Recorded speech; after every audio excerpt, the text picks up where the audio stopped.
Et aujourd'hui, je vais vous parler de mon travail dans le cadre du cours de votre cours sur les médias. Donc moi, dans mes activités de photographe, je travaille beaucoup pour la presse. Donc je suis considéré comme un journaliste, un photojournaliste. Parmi les formes, les façons de faire du journalisme, il y a le texte, ceux qui écrivent des articles ou des reportages, les reportages TV aussi avec la vidéo, à la radio et également la photographie qui est considérée comme une forme de journalisme que je pratique. Donc moi, je fais pour la presse soit des reportages complets, des histoires complètes que vous avez pu voir sur mon site qui sont publiées telles quelles dans la presse, ou soit je couvre des actualités où je fais de la photographie d'illustration qui est utilisée par la presse pour être utilisée pour illustrer ou compléter des articles de journaux ou de magazines. Voilà. Du coup, on avait travaillé sur Saigon Skate au Vietnam. Chouette. Et du coup, on avait remarqué qu'il y avait beaucoup de photos de nuit, il y avait principalement que des photos de nuit, il n'y avait pas beaucoup de skate shop, on va dire, au Vietnam, et que c'était très rare. Du coup, on avait remarqué ça. On avait aussi, du coup, on était parti du point de vue que les skateurs attendaient souvent la nuit, justement, pour que les rues soient vides et ne pas déranger, et ne pas aussi être dérangés par la circulation des gens qui travaillaient possiblement le jour. Parce que c'est peut-être un sport qui n'est pas forcément connu, on va dire, au Vietnam. Donc, peut-être qu'ils font beaucoup ce sport la nuit, enfin, ils pratiquent beaucoup le sport la nuit. Alors, du coup, vous avez peut-être une question à poser à Martin sur comment il a travaillé sur son reportage. Ouais, comment tu aurais pu les rencontrer? D'accord. Alors, je vais réagir un peu à ce que vous avez dit. Déjà, oui, c'est vrai qu'en Asie, le skateboard est quelque chose de moins répandu que chez nous en Europe ou aux États-Unis parce que c'est un sport qui est typiquement occidental. Donc, c'est vraiment quelque chose de nouveau dans leur culture, d'assez neuf, qui est en train de se développer, donc qui est peu pratiqué. Après, la raison de pourquoi il y a beaucoup d'images de nuit, c'est parce qu'on est dans un pays tropical et il fait très, très, très chaud et que du coup, pratiquer un sport avant 17 heures, c'est impossible, quoi. C'est vraiment très, très difficile. Et en fait, dans ces pays-là aussi, la nuit tombe très tôt. Ça veut dire à 18 h, 18 h 30, il fait nuit. Donc, ça explique pourquoi des images de nuit, quoi. C'est vraiment parce qu'il fait trop chaud pour faire du skateboard, quoi, pour faire quelconque sport. Après, sur la question de la circulation, Ho Chi Minh Ville, qui est la capitale économique du Vietnam, c'est vraiment une ville qui est bouillonnante et il y a toujours de la circulation. C'est un bordel pas possible, donc c'est vraiment compliqué de pratiquer dans tous les cas, quoi. Donc, comme vous avez pu le voir, ils ont réussi à construire un skatepark qui est assez nouveau aussi, mais qui tombe en ruine. Et également, ils essaient de trouver des parcs, des lieux qui ne sont pas faits pour la circulation et tout ça. Donc voilà. Après, sur votre question de comment je les ai rencontrés, je vais vous expliquer un peu le pourquoi de ce reportage. Moi, je suis parti en Asie du Sud-Est pendant 7 mois pour ce voyage-là. Et parmi la première étape de mon voyage, il y avait le Vietnam. Le projet principal de mon voyage, c'était un projet sur les enjeux géo-environnementaux du fleuve Mekong, qui est le grand fleuve qui traverse la Chine, la Thaïlande, le Cambodge, le Laos et le Vietnam. Et à Ho Chi Minh Ville, j'ai voulu également faire un reportage sur le skateboard. Alors, pourquoi le skateboard? En fait, j'avais déjà réalisé un reportage sur le skateboard à Cuba, quelques années plus tôt, avec des problématiques similaires. Et moi, c'est quelque chose que j'aime, le skateboard, que j'ai pratiqué il fut un temps aussi. Et du coup, c'était une bonne façon pour moi, dans mon travail de reportage, de prendre le skateboard comme porte d'entrée pour parler de la jeunesse du pays et du pays en lui-même avec un œil neuf en partant de sa jeunesse, donc un œil du 21e siècle, quoi. Parce qu'il faut savoir que ces régions du globe sont souvent beaucoup plus évoquées dans la presse pour leurs attraits touristiques que pour les questions sociétales. Donc voilà. Après, comment je les ai rencontrés? Moi, j'ai fait quelques recherches sur ce qu'était le skateboard au Vietnam, comment ça se passait. Et j'ai utilisé un moyen qui est assez simple et dont je me sers souvent. C'est tout simplement, je suis allé sur la page Facebook de leur magasin qu'ils ont monté eux-mêmes et je leur ai envoyé un message. Et puis, je suis passé les voir au magasin et puis on s'est rencontrés. Et puis après, petit à petit, j'ai traîné avec eux. Et puis voilà, parce qu'un reportage comme ça ne se fait pas en un jour, c'est en plusieurs fois. Donc, je traîne avec eux, je sympathise, je fais des photos et puis voilà. Est-ce que vous avez d'autres questions sur ce Non, non, reportage? ça répond parce que moi je me demandais justement si tu étais, on va dire, toujours bien reçu à prendre des photos, mais non, du coup, tu viens de l'expliquer que tu sympathisais avant et tu commençais à traîner avec eux, du coup. Bah, faut savoir que en fait, dans mon travail, dans ce genre de projet, je dirais que la phase la plus compliquée, c'est justement de s'intégrer dans les groupes, quoi. Parce que pour pouvoir montrer les choses, il faut pouvoir être présent pour le montrer. Donc, je sais que peut-être d'autres ont vu d'autres reportages qui étaient faits en immersion dans des groupes comme ça. Et c'est vraiment en fait que le travail le plus difficile, c'est réussir à s'intégrer dans le groupe, à être présent pour raconter leur vie, quoi. Voilà. Et ça, c'est vraiment parce que c'est comme si vous, du jour au lendemain, on vous dit bon, bah, il y a un type qui vient partager votre quotidien et qui vient vous prendre en photo. Donc, nous, on a beaucoup remarqué que tu faisais justement du travail à l'étranger, notamment en Asie. Et on voulait autre chose. Donc, en feuilletant un petit peu tout ce que tu avais fait, on est tombé sur Mon grand-père, c'était lecteur FN. Et du coup, c'est celui-là qu'on a choisi. Qui nous a bien plu, rien que par le titre. Mhm. C'était assez sympa parce qu'on voit qu'on se fait toute une montagne des électeurs FN, on se les imagine racistes, enfin, c'est vraiment des caricatures qu'on a dans la tête. Et là, on voyait vraiment un monsieur dans son quotidien avec ses raisons qui ne sont pas forcément les raisons avancées par ce parti-là en premier. Donc, voilà. Mhm. Voilà. Ok. Et vous aviez une question particulière sur cette série? Quelques-unes, parce que déjà, moi, il y a une photo qui m'a un peu troublée, c'est la photo numéro 3 avec la route de nuit. Mais ça, on en a un peu discuté avec Madame notre professeure. Mhm. Et celle-là, j'avoue que j'ai un peu du mal à saisir le pourquoi du comment de cette photo. Ok. Ok. Voilà, voilà pour la première question. Après, Mhm. après ce qu'on a beaucoup remarqué, c'est que 2-3 photos de ton grand-père, c'est vraiment ton grand-père du coup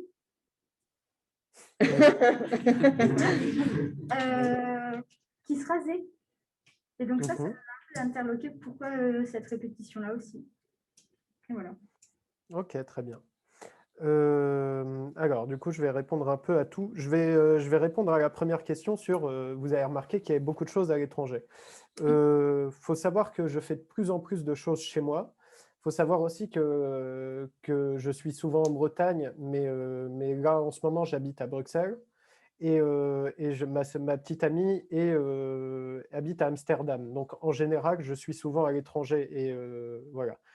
Ça, c'est le pourquoi. Et la seconde chose aussi, c'est que quand on débute, c'est un peu plus facile de faire à l'étranger. Et après, comme maintenant, j'arrive plus à voir des choses à faire chez moi parce que j'ai plus de recul et tout ça, et un peu plus d'expérience. Donc voilà, ça explique. Alors après, bon, c'est chouette que vous ayez choisi cette série parce qu'on va vraiment avoir à causer. Félicitations, quoi. Donc sur ce que tu disais, c'est vrai que moi, à la base, c'est que dans la tête des gens, les électeurs FN, c'est juste des statistiques. Voilà. On dit, par exemple, au deuxième tour de l'élection présidentielle, il y a 40% de la population qui a voté pour Marine Le Pen. Et puis on se dit, Marine Le Pen, c'est grave, mais on se dit aussi, il y a 40% de la population qui a voté pour elle. Et puis on se dit, mais ces 40%, on ne les croise jamais, on ne les voit jamais. C'est qui? Voilà. Ou peut-être que vous aussi, vous en avez un dans votre famille et tout ça. Donc moi, j'avais envie de chercher un peu déjà à mettre un visage là-dessus, voilà, parce que si vous voyez en soi, ma série est politique, mon reportage est politique, mais ne fait pas de politique. Il ne parle pas de ce qu'est le FN, si c'est bien, si c'est mal et tout ça.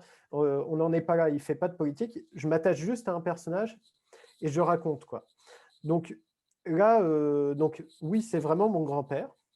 Moi, de plus en plus, je fais des choses qui sont proches de moi. Vous avez peut-être vu aussi le travail Si l'on nous voyait, où juste je raconte la vie de mes amis de nos 18 à nos 21 ans. Donc voilà, donc des fois, quand on est photographe, journaliste, des fois, proche de soi, on a des histoires à puiser aussi, à raconter, et qui racontent quelque chose du monde dans lequel on vit. Alors, mon grand-père, ça facilite quelque chose, parce que moi, personnellement, je ne vote pas FN, mais pour aborder la question, ça facilite quelque chose, parce que déjà, je n'ai pas d'immersion à faire. C'est mon grand-père, quoi. Je passe juste du temps avec lui, parce qu'on a évoqué cette question de l'immersion ensemble. Et puis aussi, étant donné que c'est quelqu'un que j'aime, voilà, mon grand-père, Et ben, pour traiter un sujet qui est complexe comme ça, et ben, je suis forcé d'avoir une certaine tendresse quoi, pour mon grand-père, parce que c'est mon grand-père, je l'aime. Donc, du coup, ça amène cette ambivalence entre les lecteurs FN que la majorité de la société dit c'est le mal et tout ça, et en même temps, c'est mon grand-père et je l'aime, quoi. Donc voilà, c'est aussi ça cette série. Sur la question de la route de nuit, vous en avez beaucoup discuté. Qu'est-ce qui s'est dit un peu là-dessus? C'était un peu, comment dire, qu'il était un peu perdu, quoi, que le chemin qu'il a emprunté, il n'en voit pas le bout, que c'est flou. Voilà, je ne sais pas trop si j'arrive à résumer ma pensée, mais Non, je comprends. Non, c'est bien vu. Là, encore une fois, c'est quelque chose que moi, je ne m'étais pas dit personnellement, mais que peut-être pendant que je shootais ou pendant que je triais mes photos, j'ai gardé cette photo et inconsciemment, je me suis dit ça. Voilà. Après, moi, je le voyais plutôt différemment, même si ce que je vais dire n'invalide pas du tout ce que tu as dit et a du sens également. Voilà, c'est ce que je me suis dit, c'était plutôt parce qu'au début, on le voit dans son travail du coup de livreur de lait, voilà, et de récolteur de lait, et c'était vraiment pour montrer cette route un peu continue, floue que voilà, qu'il avale des kilomètres jour après jour, que le quotidien c'est ça, c'est la vue de cette route de nuit, parce que du coup, il va récolter le lait toujours la nuit, et que le quotidien de cet homme qui est mon grand-père, c'est la vue de cette route éclairée par les phares de la voiture de nuit qui défile, quoi. Voilà. Et c'est aussi permettre d'avoir une image où on ne le voit pas sur la photo et du coup permettre une transition et une respiration parmi les photos, parce que comme je vous disais encore avant, on est toujours dans ce souci de narration et donc il faut essayer de varier les points de vue, varier les photos pour raconter l'histoire. Voilà. Est-ce que ça vous satisfait, ce que je vous dis sur la photo sur la route de nuit? Est-ce que ça vous parle ou pas? ben oui, mais après, c'est toi qui fais la photo, donc c'est toi qui sais pourquoi tu prends la photo.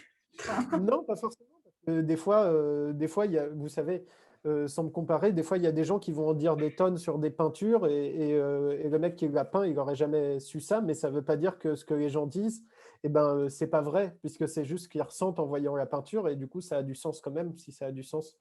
Donc voilà. Après, sur la question du coup, on le voit en train de se raser. Voilà. Alors, c'était en fait, dans toute la série, je vais sortir un mot de français, Stéphanie va être contente.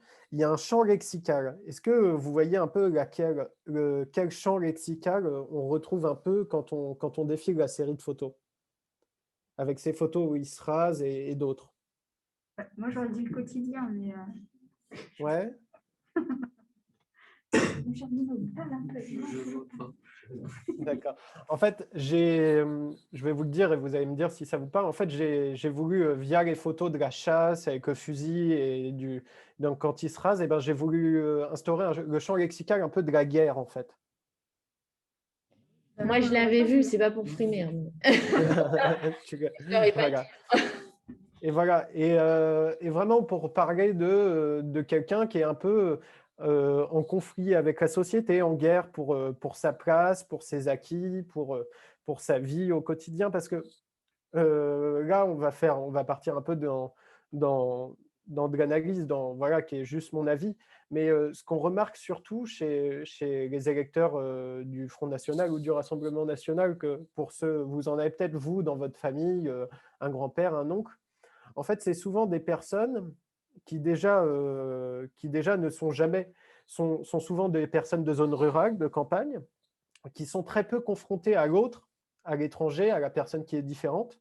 Donc voilà, qui ne les connaissent pas et qui surtout, en fait, au quotidien, ont peur de perdre leurs acquis, leur vie actuelle, je n'irai pas jusqu'à dire leur privilège, mais voilà, leur vie, et qu'on peur de ça au quotidien. Donc, il s'agissait vraiment, avec ce champ lexical de la guerre, de parler un peu de ce conflit-là, quoi. est-ce que c'est pas plus compliqué aussi pour toi de sélectionner les photos que tu veux parce que tu penses aux éventuelles retombées qu'il pourrait y avoir?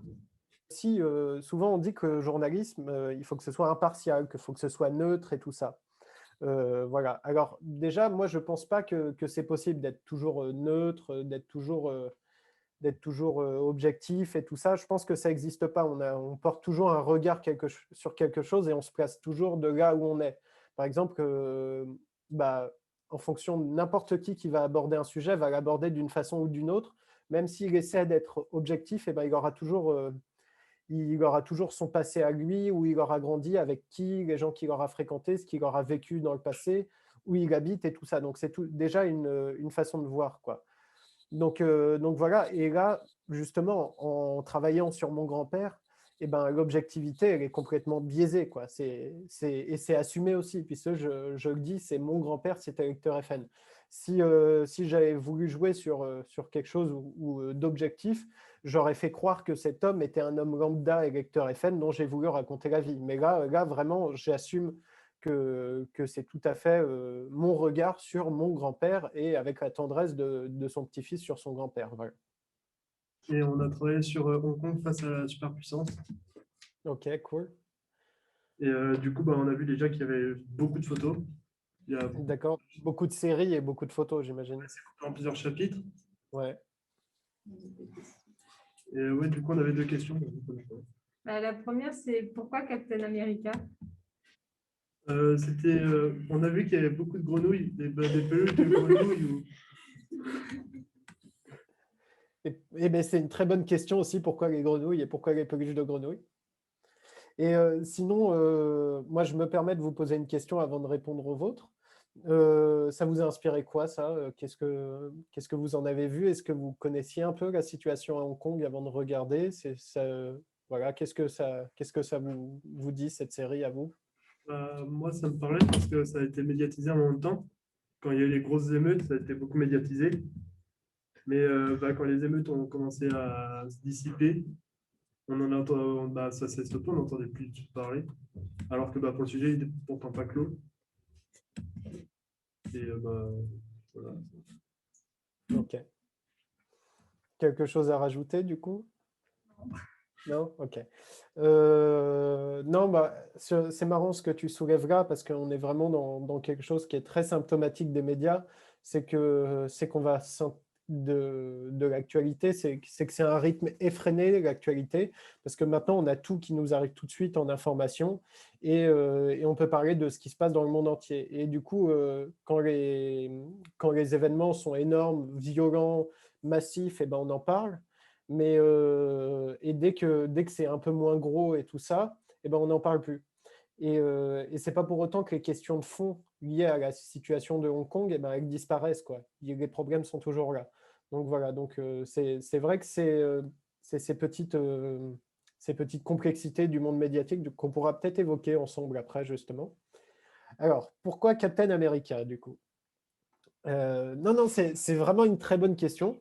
Du coup, vous comprenez que ce n'est pas Captain America lui-même, mais c'est quelqu'un déguisé en Captain America, parce que le vrai, je ne l'ai pas encore photographié, j'espère un jour. Hein. Et du coup, en fait, alors, je vais revenir un peu sur la situation de Hong Kong. Hong Kong, c'est une ancienne colonie britannique où la population avait les mêmes droits que nous, on a en France, c'est-à-dire la liberté d'expression, la liberté de manifester et tout ça. En 1997, Hong Kong a été rétrocédé par le Royaume-Uni à la Chine, sous un peu la phrase « un pays, deux systèmes ». Et de là, pendant 50 ans, Hong Kong est un territoire de Chine, mais garde son système. Il faut savoir qu'en Chine, par exemple, faut dire ce qui est, c'est une dictature, la Chine. Et du coup, les gens n'ont pas de liberté de manifester, liberté d'expression, le droit de vote et tout ça. Voilà. Et à Hong Kong, eux, ça faisait 150 ans qu'ils vivaient avec nos droits et nos droits, nos libertés et tout ça. Et en fait, pourquoi ils manifestent en ce moment et pourquoi il y a eu tous ces événements, c'est justement parce que la République populaire de Chine grignotait leurs droits petit à petit, quoi. Donc voilà. Et du coup, on en revient à pourquoi Captain America. Parce qu'en fait, il se trouve que pour des raisons qui sont principalement liées au commerce, à la question du commerce international, peu de pays étrangers se sont soulevés contre la Chine pour dire eh oh, attendez, c'est parce qu'en fait, il faut savoir que la situation de Hong Kong, la loi fondamentale de Hong Kong qui dit qu'ils doivent conserver leurs droits et leurs libertés a été déposée à l'ONU.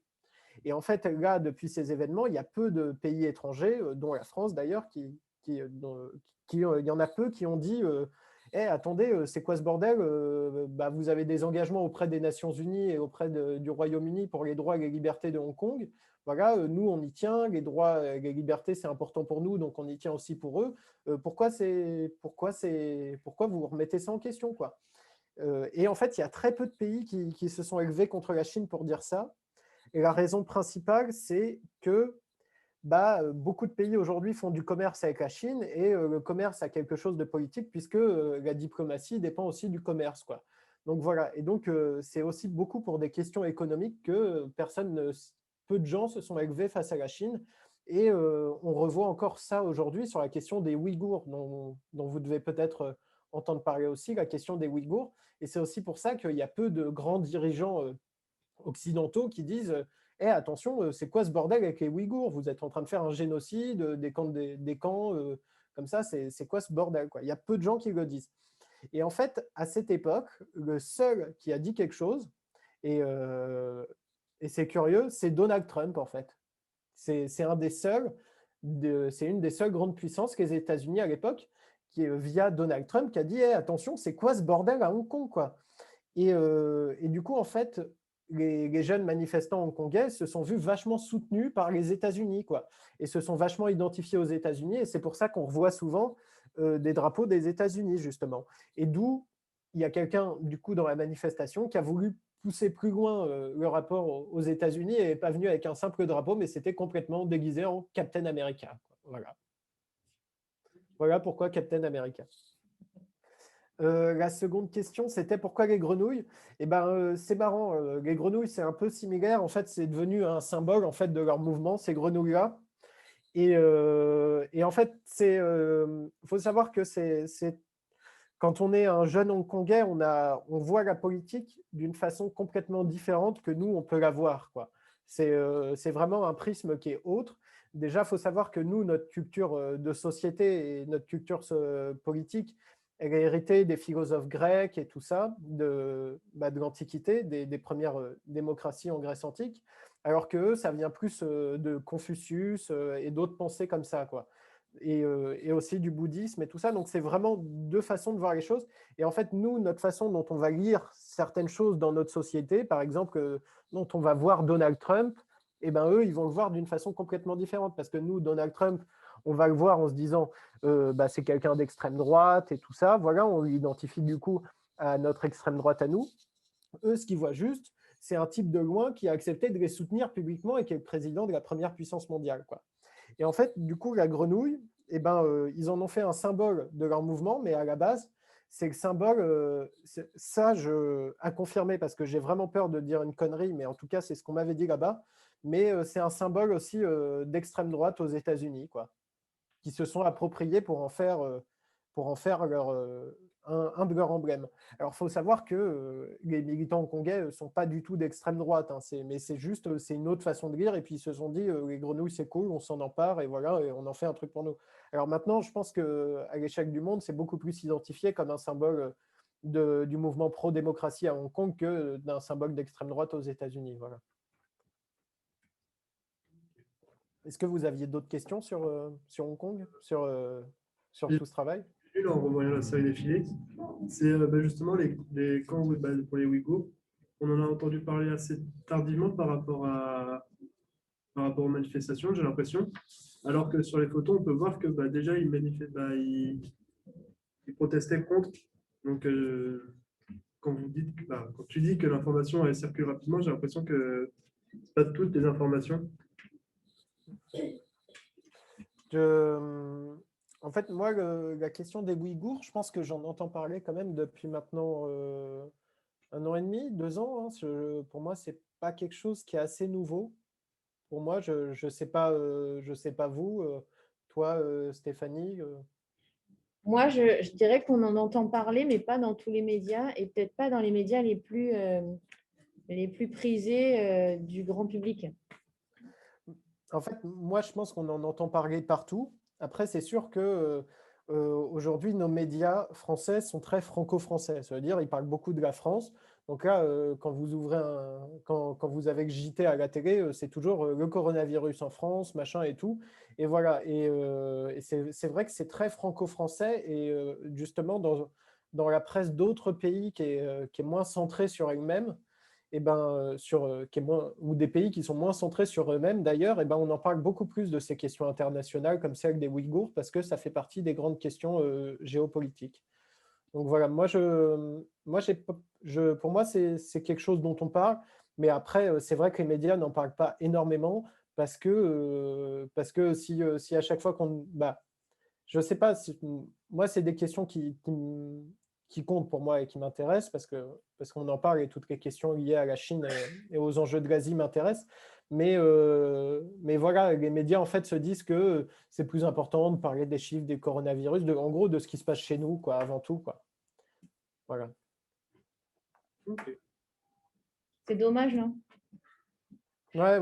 Bah, c'est vrai qu'on a une vision qui est très renfermée sur elle-même, en tout cas en France, parce que là, je vois en Belgique, par exemple, dans les médias, et ben, on est quand même sur un pays qui est beaucoup plus petit, et et en plus qui est la capitale d'Europe, donc on parle vachement plus de ce qui se passe ailleurs, quoi.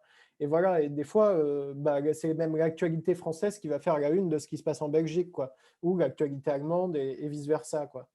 Donc voilà, je pense que c'est vraiment le problème de la France. Après, ce qui est une alternative sympa, c'est on a une chouette revue en France, en plus qui est très belle visuellement, qui fait un beau travail avec les images, qui s'appelle le Courrier International, en fait, qui sélectionne sur des thématiques différentes des articles de la presse étrangère et qui les traduit. Du coup, nous, on a pris comme thème, c'est le sourcil des 9 dragons. Ok, chouette. Et du coup, on a pris ce thème-là parce qu'on aimait bien les photos du paysage et en même temps de voir un peu comment les habitants vivaient là-bas. Voilà, et du coup, c'est la question. Il y a une photo. Il y a une photo, en fait, c'est un homme qui creuse dans la terre. Et en fait, on s'est demandé pourquoi il fait ça. Et même, on ne sait pas trop si c'est de la terre, de l'herbe. Enfin, on s'est posé la question. Et sinon, cette série, je suppose que vous avez lu le texte avec et tout ça, ça vous a inspiré quoi, tout ça? Moi, je trouvais qu'il montrait beaucoup comment il vivait grâce à la rivière. En fait. Comment il faisait le commerce grâce à ça. Parce qu'on voit plutôt ça que sur comment ils habitent sur le continent. Ok. Donc pour m'expliquer un peu, du coup, ça rentre, c'est le deuxième chapitre de mon travail sur les enjeux géo-environnementaux du fleuve Mékong, que je vous évoquais tout à l'heure. Et en fait, le sursis des 9 dragons parle du delta du Mékong, qui est une région du Vietnam, et qui est la région où le fleuve vient se jeter dans la mer de Chine. Et pourquoi je l'ai appelé le sursis des 9 dragons? Parce que cette partie du fleuve s'appelle le fleuve aux 9 dragons, parce qu'il se divise en 9 parties pour se jeter dans la mer de Chine et former un delta. Et le sursis, pourquoi? Parce qu'il y a plein de problèmes environnementaux dans le delta et qu'on est en droit aujourd'hui de se demander si le delta du Mékong ne va pas tout simplement disparaître. Donc voilà, pourquoi disparaître? À cause de la montée des eaux liée au réchauffement climatique, à cause des dragages de sable qui sont réalisés pour construire les grandes villes comme Ho Chi Minh qu'on a vu juste avant avec le skateboard, et qui causent l'affaissement des sols, et à cause aussi de la montée des eaux qui laisse s'infiltrer l'eau salée, et du coup qui n'est pas propice aux cultures à l'irrigation, alors que ce type de géographie est très propice à l'agriculture normalement dans le monde, et les deltas dans le monde, les deltas de beaucoup de fleuves, sont des endroits où on fait beaucoup d'agriculture, quoi, partout. Donc voilà. Après, sur ta question sur la photo de l'homme qui creuse, alors il s'agit bien creuser. Là, on est sur quelqu'un qui justement creuse les fondations de sa maison, justement. Voilà. Après, pourquoi du coup je parle du fleuve et pas comment ils habitent sur le continent, c'est vraiment parce que moi, là, le sujet de ma série, c'est vraiment l'interaction entre les hommes et le fleuve, quoi, comment ils s'en servent pour vivre, comme tu as dit, et comment aussi, qu'est-ce que le fleuve leur apporte et comment le fleuve est en train d'évoluer. Il y a, pour évoquer un peu tout ce dont je vous ai parlé, là, il y a justement cette photo, si vous avez fait tourner un peu la série sur l'écran, là, que vous avez vu, où en fait, il y a tout simplement des fois des maisons qui tombent à l'eau, quoi. Donc voilà. Et du coup, ça me permet d'évoquer une question qui est celle du réchauffement climatique, parce que c'est aussi ça qui est chouette quand on est journaliste et photoreporter, c'est qu'on est un peu les personnes qui vont être amenées à voir et à montrer, à rapporter, reportage, c'est rapporter quelque chose, et du coup à rapporter ce qui se passe ailleurs. Et là, c'est vraiment impressionnant pour moi parce que, bah, comme vous, depuis que je suis tout jeune, j'entends parler du réchauffement climatique et de ses méfaits, mais quand on arrive là-bas et qu'on voit des choses comme ça, quoi, qu'on se dit, ah, c'est vraiment si concret déjà parfois, où il y a la dernière photo, ou l'avant-dernière photo de la série, où on voit un homme au premier plan avec une cigarette et on voit la mer derrière, et en fait, on voit clairement qu'avec la montée des eaux, il n'y a plus aucune délimitation entre la côte et la terre, quoi. Moi, ma position, elle est chouette pour ça parce qu'il s'agit vraiment de montrer ce que sont les choses concrètement. Et tout à l'heure, on évoquait sur le reportage de mon grand-père, voilà, les statistiques et tout ça. Le rôle du photographe, ça va être vraiment de mettre en image ça, voilà, le monde, il est comme ça, il a telle problématique et tout ça. Et c'est comment on fait pour le documenter, pour le rendre visuel, pour rendre ces histoires beaucoup plus concrètes, quoi, quand on les regarde. Et donc, il s'agit d'aller voir un électeur FM, mon grand-père, ou d'aller voir concrètement qu'est-ce que c'est le réchauffement climatique, quoi, qu'est-ce que c'est la montée des eaux. Ce que je propose, c'est qu'on passe aux questions. Léa, je crois que c'est toi qui commence les questions. D'où est née l'idée de devenir photographe? Je dirais que ça n'a pas été une idée. Alors, c'est né, mais je ne me suis pas réveillé un matin en me disant tiens, je vais devenir photographe. Moi, en fait, j'ai commencé à pratiquer la photographie quand j'étais plus jeune que vous, genre quand j'avais 13-14 ans. Voilà. Et après, c'est quelque chose qui m'a suivi un peu pendant tout mon lycée, quoi, de faire de la photo.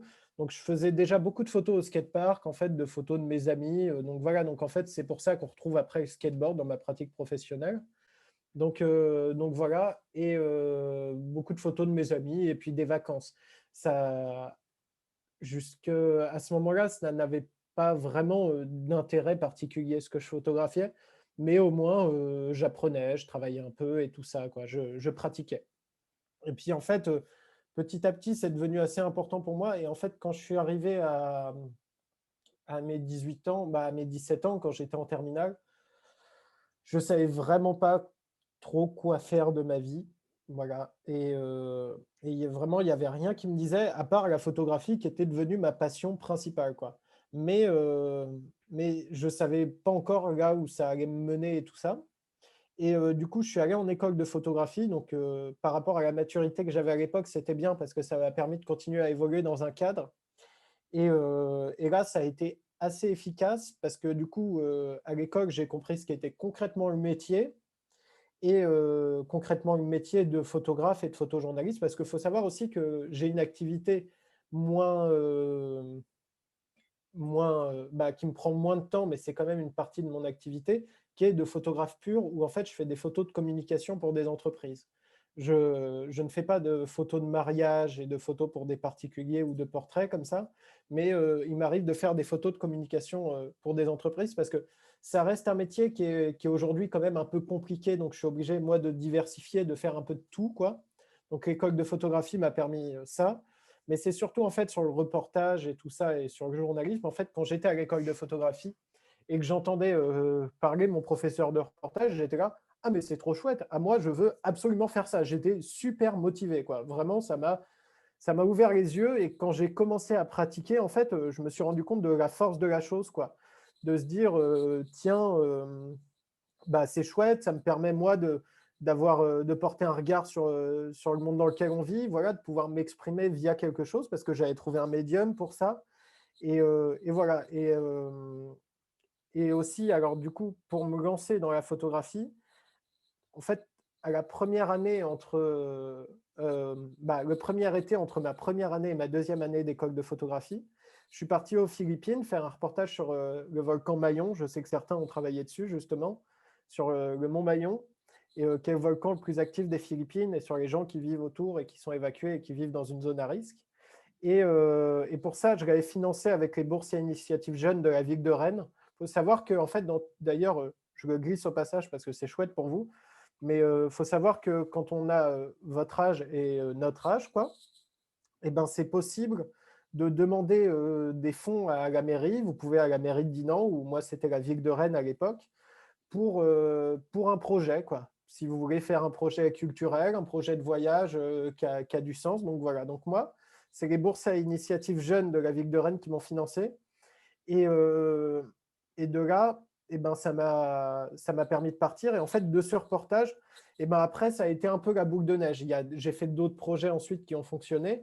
Et en même temps, ce reportage m'a permis d'être diffusé par une agence de presse, de gagner un premier prix. J'ai gagné le prix François Chalet du jeune reporter de l'année 2015 en catégorie photo. Donc voilà, ça a été un peu le premier coup de boost qui a fait qu'il y a des choses qui ont fonctionné, tout ça. Et après, j'ai continué un peu sur cette lancée de voilà, je fais un autre projet, j'essaie de le faire financer, ensuite j'essaie de le revendre et ainsi de suite, quoi. Donc voilà, donc après petit à petit c'est né. Donc en fait ça a été plutôt un chemin qu'une idée de tiens, je vais devenir photographe et comment je le deviens. Si maintenant j'avais un peu, si je devais recommencer maintenant, j'aurais un peu plus de recul et j'aurais plus une stratégie, mais comme j'ai commencé en étant assez jeune et immature, et aussi avec une méconnaissance de ce qu'était le métier, ben, ça a été plutôt, ça s'est fait à tâtons dans le concret, quoi, en gros en faisant, et ainsi de suite, quoi. Voilà.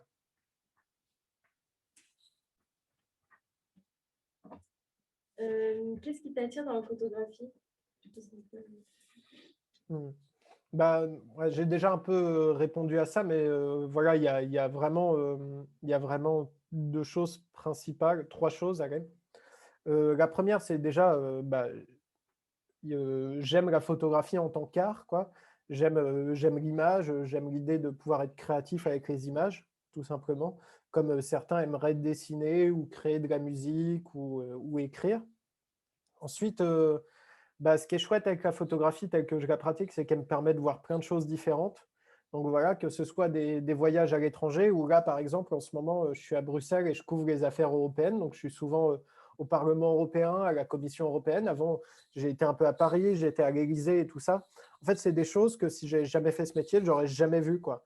Et du coup, c'est super de pouvoir faire ça parce que ça satisfait une certaine curiosité. Et puis, du coup, la troisième chose, c'est justement aussi d'avoir la possibilité, via les photographies, de pouvoir s'exprimer, quoi, de porter un regard, d'avoir une petite voix via la photographie et via ce concret, quoi. C'est chouette parce qu'on a l'impression de détenir un petit pouvoir quand même, quoi. Voilà.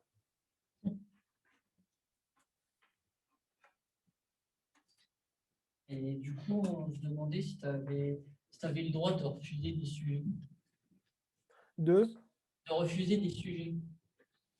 Oui, j'ai le droit. Ça m'est arrivé. Oui, j'ai le droit parce que pour plein de raisons, hein. Déjà, il y a des questions. Il y a des questions pécuniaires qui m'ont amené à refuser des sujets. Alors, des fois, quand il y a un sujet qui me plaît beaucoup, mais qu'il est très mal payé, eh ben, il peut m'arriver de le faire quand même parce que j'ai envie de le faire. Voilà. Après, des fois, il y en a qui sont très bien payés, mais qui vont vraiment pas m'intéresser voilà, ou que je ne vais pas faire. Et voilà, ou des fois, et des fois, et quand c'est les deux, je ne fais pas du tout. Il faut savoir qu'aujourd'hui, la presse, des fois, propose des conditions de travail qui sont complètement délirantes, quoi. Et des fois, on est forcé de ne pas accepter, quoi, parce que c'est indécent, quoi. Parce qu'ils savent que les gens font leur métier avec passion, qu'ils aiment ça et qu'ils ont envie de travailler, et que du coup, des fois, ils se permettent de proposer des conditions qui sont assez délirantes. Après, c'est pas une vérité générale ce que je dis. Il y a des journaux et des gens dans les services photo qui sont super et avec qui ça se passe très bien, quoi, et je leur dis jour après jour, quoi. Mais des fois, oui, j'ai le droit et je refuse parce qu'il y a des fois des trucs où on se dit c'est complètement délirant, quoi. Après, ce qui me fait le plus souvent refuser un sujet, c'est la raison la plus simple de on me demande de faire un reportage en Bretagne et je suis à Bruxelles, quoi, tout simplement. C'est plus souvent pour ça que je refuse des reportages. Du coup, l'autre question, c'est que deviennent tes photos une fois prises? Une fois publiées? Ouais.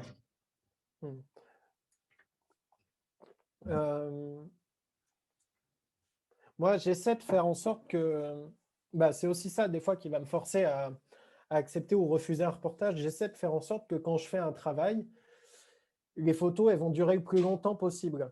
Ça veut dire soit qu'elles vont garder du sens le plus longtemps possible, ou que je vais pouvoir les revendre après, ou que moi, elles vont garder du sens pour moi le plus longtemps possible, ou sinon, comment elles vont documenter une époque qui fait que quand on regardera ces photos, parce que moi j'ai la chance d'être jeune et de me dire que dans 30 ans, 50 ans, je pourrai encore regarder mes photos et de me dire que quand je serai plus vieux et qu'on regardera mes photos, elles auront marqué, documenté une époque. Donc ça, c'est important pour moi. Donc après, que deviennent mes photos? Elles restent en archive. Des fois, il y en a qui vont plus loin, qui font des expositions, c'est arrivé. Des fois, j'ai édité un premier livre que Madame Guérin vous a peut-être montré. Donc voilà. Et là, il y a un autre livre qui va sortir en avril aux éditions Intervalle sur mon projet sur les enjeux environnementaux du fleuve Mékong, justement. Donc voilà. Donc moi, mon but, c'est que quand je fais des photos, elles vivent le plus longtemps possible, quoi. Voilà. Je voulais savoir quel appareil tu utilises.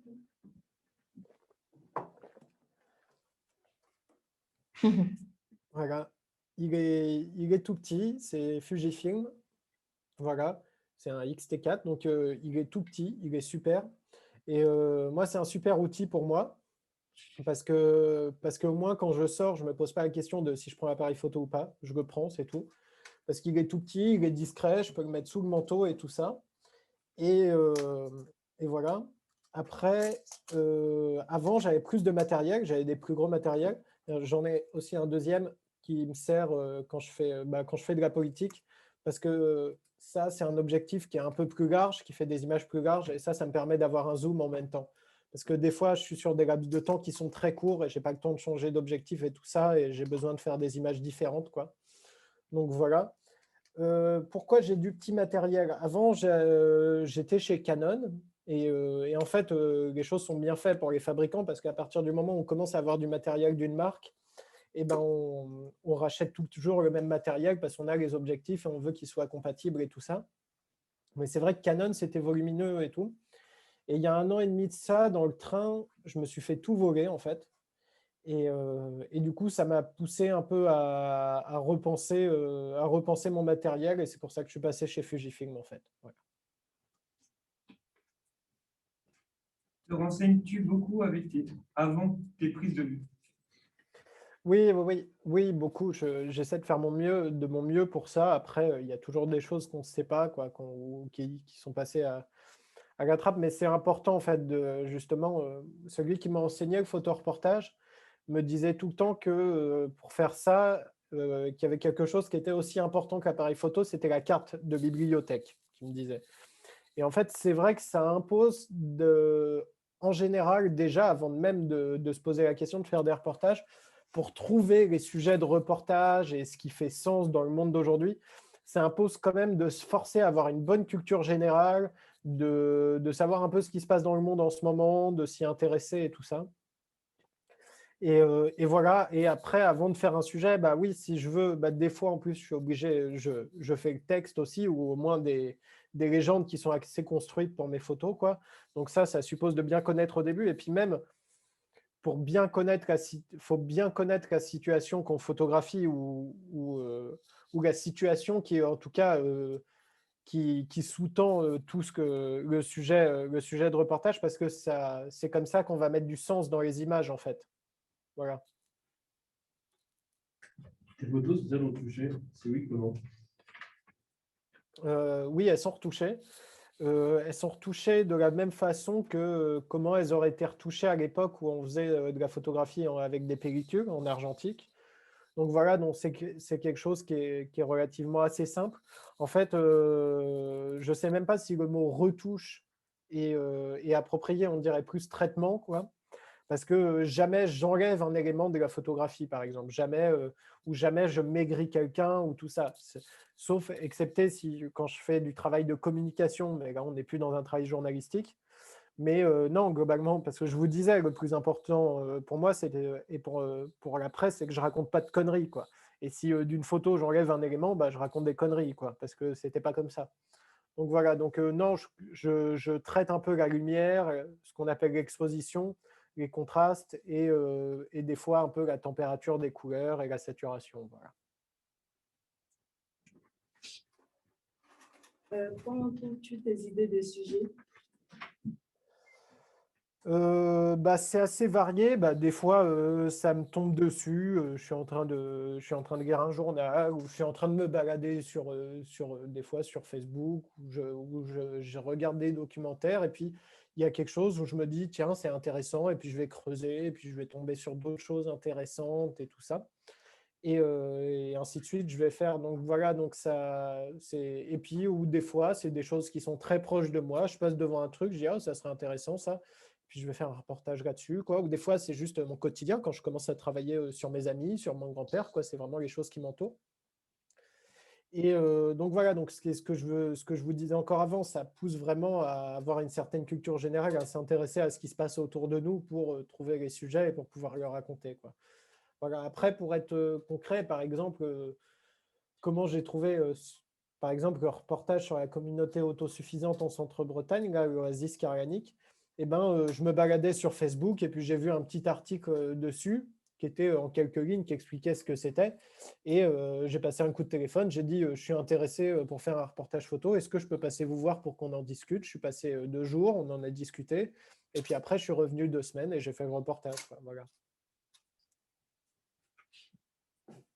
Combien de voyages as-tu fait?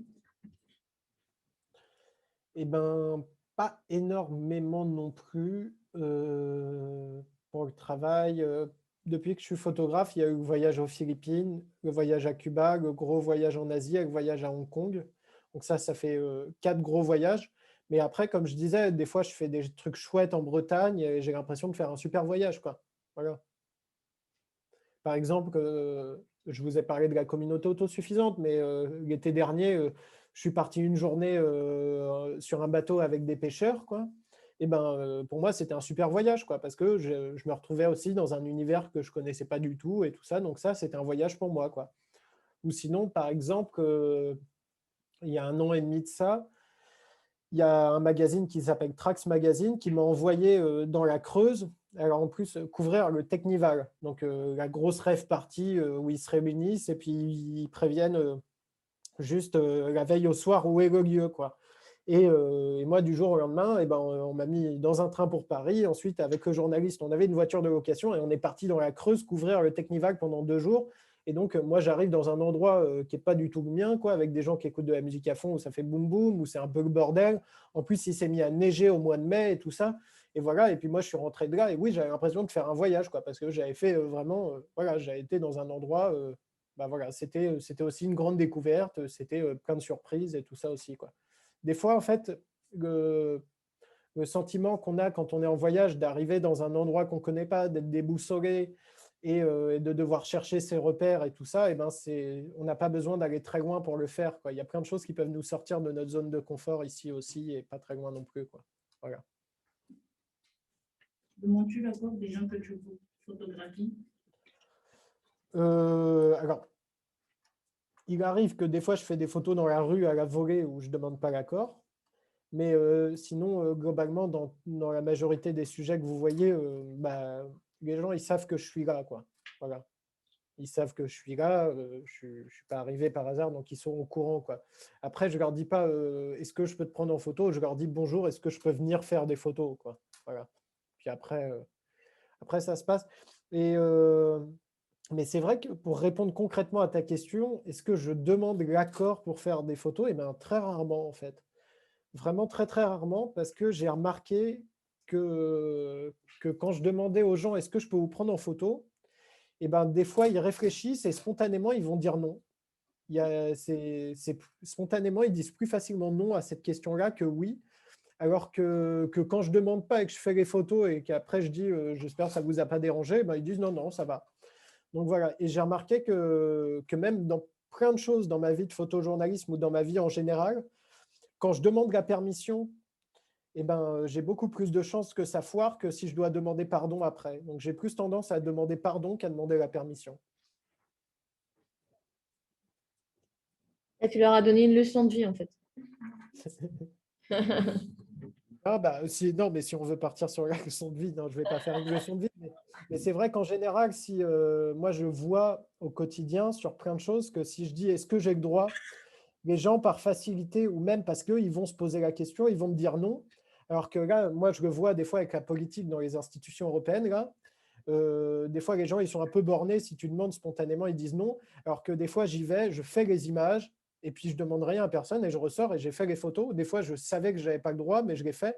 Et voilà quoi. Et du coup, au moins j'ai eu les choses. Et si on me dit quelque chose, je fais ah bah pardon, je ne savais pas. Et puis voilà quoi. Et puis j'ai quand même fait les photos dans ces cas-là. Donc voilà. Est-ce que tu t'es déjà retrouvé au bon moment, au bon endroit? Ouais. Après, oui, ça m'est arrivé plusieurs fois. Après, souvent, c'est pas la chance qui cause ça, c'est le fait d'y être allé, quoi.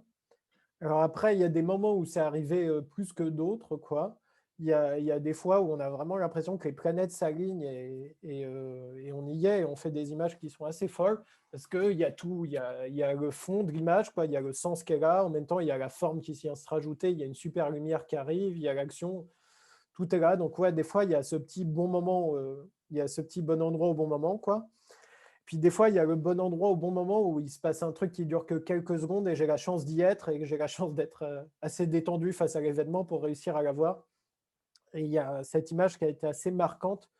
À l'époque où je l'ai faite, c'était pendant une manifestation à Rennes en 2017 où en fait, il y a un policier qui a commencé à se faire agresser par plusieurs Black Blocs et il a sorti son arme et il a pointé les gens qui l'agressaient avec son pistolet. Ils ont tous reculé et il y en a un qui est resté, un Black Bloc, et qui l'a pointé avec son doigt. Et moi, il faut savoir que je suis sur le côté et j'ai fait une image parfaitement symétrique d'un policier qui pointe son arme sur un Black Bloc qui le pointe avec son doigt. Et donc, voilà, là, c'est vraiment l'illustration du bon endroit au bon moment, quoi. Est-ce que tu as déjà subi des pressions dans ton travail? Oui. Bah, après, en fait, on en subit toujours un peu des petites pressions, quoi, parce que des fois, c'est des choses hyper simples, hein. Imaginons le cas de base de tu vas faire un reportage sur un boulanger et le boulanger, il commence à te dire « Ah non, mais me photographie pas comme ça, photographie-moi comme ça et tout », alors que je ne suis pas en train de travailler pour sa communication, mais je fais un reportage. C'est une sorte de petite pression, quoi. Voilà. C'est marrant, j'en ai une qui est assez récente, qui date de la semaine dernière, où j'ai un député polonais, membre du parti d'extrême droite polonais, qui vient de faire interdire, l'avortement en Pologne, là, avec qui j'avais une séance photo pour la presse. Il faut savoir que quand je fais une séance photo comme ça, je la fais pour la presse. C'est vraiment un truc journalistique. Je ne fais pas la séance photo pour cette personne, quoi. Donc, je ne travaille pas pour cette personne, je travaille pour la presse. Et en fait, la séance photo était calée, j'avais rendez-vous avec ses assistants. Et quand je suis arrivé, le mec a pété un plomb, quoi, et puis il m'a dit tu me photographies comme ça, comme ça, comme ça, et tu t'en vas. Voilà. Donc ça peut arriver. Sinon, après, il y a toujours des pressions qui sont un peu plus dures à vivre. Déjà, quand on couvre certains mouvements sociaux en France, on peut avoir de la pression à la fois des Black Blocs, quand ils cassent un truc, ils disent bah non, photographie pas ça, je suis en train de casser, machin, photographie pas ça. En même temps, des policiers, quand ils commencent à être violents, qui aussi disent prends pas de photos et qui peuvent même être menaçants. Voilà, il y en a certains qui m'ont menacé en France. Et sinon, au Vietnam, quand je faisais le reportage Le sursis des 9 dragons, alors il faut savoir que le Vietnam est une dictature et que c'est quand même des gens qui sont assez… voilà, il faut que ça se passe comme ça, quoi. Voilà. Et du coup, en fait, je pense que ce petit occidental qui se baladait à travers la région comme ça et qui faisait des photos, ça leur faisait bizarre. Et j'étais très, très souvent suivi par des policiers en civil au Vietnam. Et pour l'anecdote qui est un peu marrante, en fait, parce que du coup, à la fin, j'avais appris à les reconnaître, les policiers en civil au Vietnam qui me suivaient. En fait, les policiers au Vietnam, quand ils sont en uniforme, ils sont tout en vert kaki. Ça veut dire qu'ils ont une veste vert kaki, un képi vert kaki, une ceinture vert kaki, et un pantalon vert kaki, des chaussettes vert kaki, des chaussures vert kaki. Et en fait, quand ils changent en civil, ils gardent leurs chaussettes vert kaki fluo. Et du coup, je les reconnaissais grâce à leurs chaussettes qui dépassaient de leurs pantalons, quoi, voilà. Et tu n'es pas en danger lors d'une prise de vue. Oui, ça arrive. Après, là encore, il y a les petits dangers, les gros dangers, quoi. Des fois, on est dans des situations qui sont inconfortables. Puis, des fois, il y a des situations plus dangereuses. Donc, à Hong Kong, le dernier en date, ça pouvait être les situations vraiment où là, j'étais vraiment dans des situations violentes. Après, ce n'était pas non plus du reportage de guerre, quoi. Donc, voilà, mais c'était quand même des émeutes violentes, quoi. Donc, voilà, d'où je pouvais me sentir en danger. Après, des fois, il y a aussi des petites situations au quotidien où c'est plus l'ambiance qui est dangereuse, quoi, dans laquelle on est, et moins que la situation. Après, dans ces cas-là, il faut toujours rester le plus concentré possible pour à la fois avoir conscience du danger, faire attention à lui et pas l'oublier, et en même temps être suffisamment détendu pour pouvoir travailler correctement. Quel conseil tu donnerais à quelqu'un qui souhaiterait travailler dans la photographie? Déjà, je pense qu'il faut préparer certaines choses. Donc, je dirais déjà apprendre à faire des photos tranquillement, quoi, et en faire. Voilà. Il faut savoir qu'il n'y a personne qui a de talent dans la vie pour la photographie ou pour plein d'autres choses. D'ailleurs, c'est vraiment quelque chose qui s'apprend, comme plein d'autres choses, quoi. Et donc, voilà, donc c'est à la portée de tout le monde. Après, il faut apprendre à faire des photos. Et il faut s'intéresser au monde qui nous entoure, quoi, se poser des questions, pourquoi les choses fonctionnent comme ça. Voilà, donc vraiment chercher à s'intéresser à ce qui nous entoure. Et après, sur des conseils un peu plus concrets, c'est essayer de se former avec un cadre, mais en même temps un cadre qui nous laisse travailler et nous laisse expérimenter des choses et laisse cultiver une démarche photographique. Et voilà, se former et vraiment s'y mettre, quoi. Vraiment essayer, faire, parce que moi, si ça a fonctionné, c'est parce que directement j'ai fait, je suis parti, j'ai fait des projets, je les ai envoyés aux rédactions et tout ça. Donc, c'est bien se former et puis faire, quoi, oser se lancer pour faire. Voilà. Penses-tu que ton métier soit un métier d'avenir? Ça, c'est des débats qui reviennent souvent. Moi, je pense que oui, parce que maintenant, on voit tout le temps des images, quoi. On voit tout le temps des photos. Quand vous êtes sur Facebook, Instagram, c'est que des photos qui défilent. Voilà. Que ce soit quand vous vous baladez dans la rue, les affiches publicitaires, tout ça, c'est que des photos. Donc, je pense qu'il y a de l'avenir pour la photo. Après, j'ai plein de collègues qui disent que la photo n'a pas d'avenir et qu'à l'avenir, ça sera juste des captures d'écran de vidéos qui feront les photos qui seront dans la presse ou partout, quoi. Moi, j'ai du mal à y croire, mais voilà. As-tu déjà envisagé un autre métier? Oui, il y a plusieurs choses qui peuvent me parler, mais voilà, pour l'instant, je m'investis là-dedans et puis peut-être qu'à un moment, dans quelques années ou dizaines d'années, je réfléchirai à autre chose, mais j'en suis pas là. Quels sont tes projets actuellement? Comme je l'expliquais, les affaires européennes et mon plus gros projet, c'est convaincre mes grands-parents de se faire vacciner pour qu'on ait un monde beaucoup plus vivable et puis que je puisse reprendre, je puisse continuer d'aller sur le terrain plus facilement et continuer de faire des petits comme des grands voyages, quoi. Voilà.